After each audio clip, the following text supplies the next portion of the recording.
The next thing we're going to take a look at is, this is a pretty significant structure here. We've got the, again, we're going to be able to tell that this is an include 960 because this is just bumped in a little bit. And then we've got a text component here. So we're going to build that out. Then we've got a grid responsive to do as well. Okay, so we're going to build in our, we'll add a container.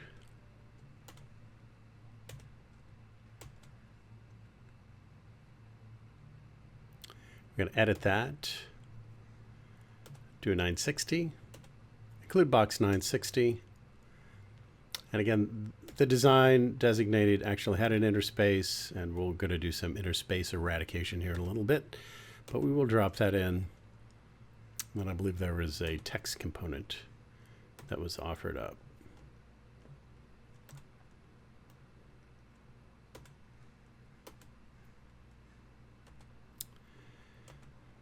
And again, to expedite, we're just going to grab this copy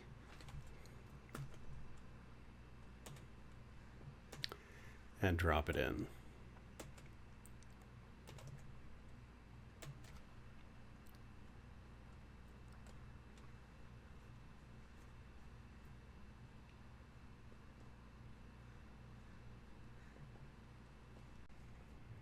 So the next thing we're going to do is build out a nested grid, a nested responsive grid.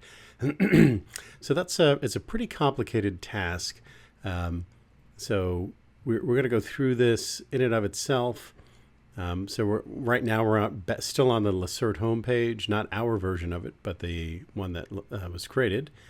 And we're just going to take a look at this and see what we can figure out from this just by looking at it. So we can already tell, here's the grid responsive. The containers are equal distance across. There's something else that, and then inside each one of these is another grid responsive. So a guess is going to be that in the desktop view, you're going to see something like this. In the mobile view, in the iPad view, you're going to see these stacked. That's probably going to be the best way to get that done. And then within each one of those, there'll be a configuration of how each one of these should respond. So let's go ahead and take a look at this. This first, we're opening up the grid responsive, just getting a responsive dialog and looking at the layout. Sure enough, these are all equal, 444, 12, 12, 12, 12, 12, 12. So let's go ahead and set that part of it up on our page. So we're going to come in here and do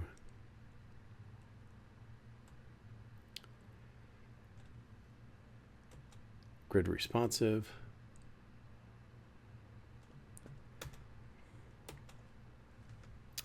And configure that.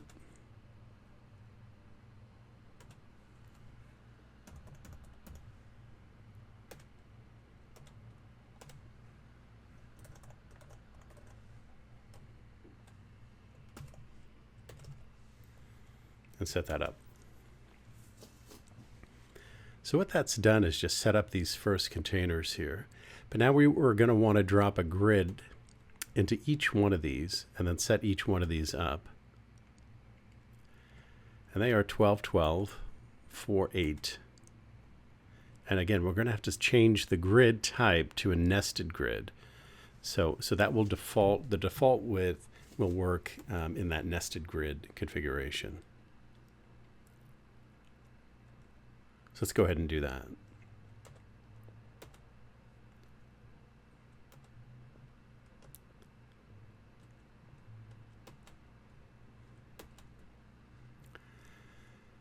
And then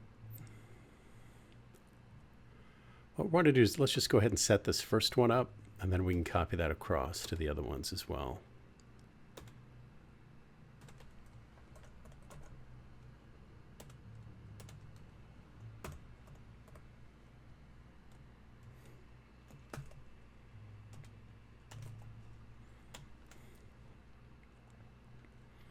So we have two containers set up, and you can tell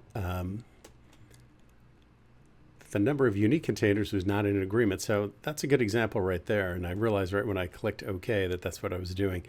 It's going to throw off that error that the column widths doesn't match the number of unique containers. So by default, we have 3 here, but we've only designated 2 down here. So we'll go ahead and change that back to 2, and that should all just lay out just perfectly.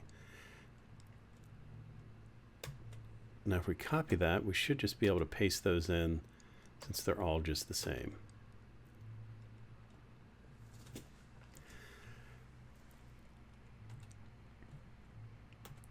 So as we look at this, we can see these are the images that need to be put in here. Again, for the purpose of this demonstration, we're not going to labor through putting all these in. We've got a text down here, so what we'd like for you to do is go ahead and put those in on your own accord. You should have these images already, as in a prior exercise in the DAM module. You're actually asked to download these and get these set. But what we can do is start taking a look at how how this configuration is going to work in the different views.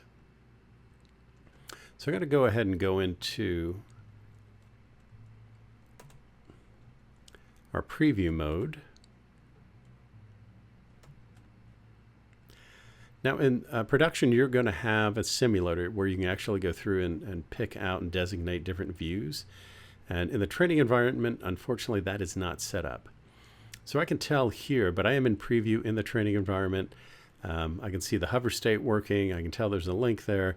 And these are setting up. This is my grid responsive. So I've got 2 containers, an image container and a text container, and they are in alignment, and they are looking pretty good. So if I was to squeeze this down into something similar to a iPad view, this is what we're starting to see. And if you remember the way that it was configured, I believe it was 4 and 8, and you can see when we get into an iPad view, that's exactly what's happening. These are kicking off to the side, and we've got a really nice configuration there. And then if we brought it down even further into something that would be more akin to a mobile view, we can see that these are stacked one on top of the other.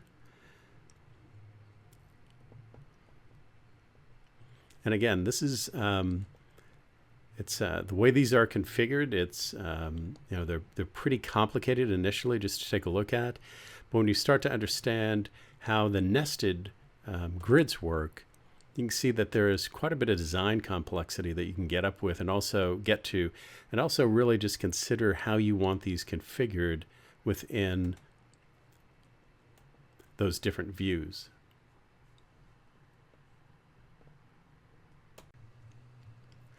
Okay, so let's continue our work with this responsive grid.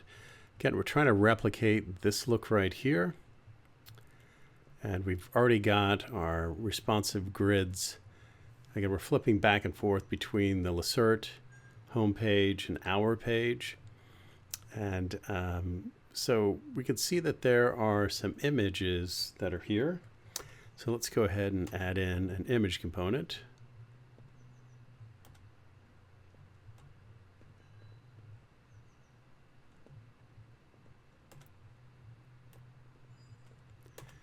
There we go, from Harmony Core. And I'm going to copy that, paste that in across each one of those. Okay, so let's continue editing here. We're just going to drop some of these images in. Now, because I've tagged mine with learning demo, this will pull these right up for me. And again, you should have these tagged as well. So we're just going to drop these into this place, that image component, and this image component, and these are all in that grid, and this one as well. So we see that purple bounding box is letting us know that's going to fit in there. And I know those are mine because I've got the properties set correctly. Let's go through and adjust these images real quick so that they look more like what we're seeing over here as well. So there's quite a bit of, and this is, again, we're flipping back and forth between the lacerte homepage and the page that we're editing. So these are all centered, and they've got a hover state and a link and all kinds of stuff going on here. So these are part of our grid. So let's go ahead and set these up. We're going to right click and edit. Let's see what we want to set up here first. So most important for responsive templates for images, we don't want to scale this image because it's really not big enough to scale up. And we're also into a larger mode. So we don't want it scaling into this container where you can already see artifacting here. So we want to keep the image to its true size. We're going to add lazy load as well. That'll just help us with the load times. So for the styling, it'll be a circle, and we will enable a hover state, and we'll add some link options here.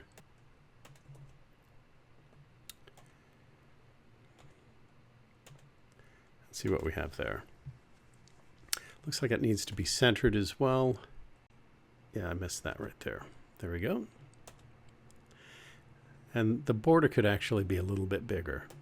So let's go ahead and make that a little bit larger. There we go. I'm going to do the same for these next two right here.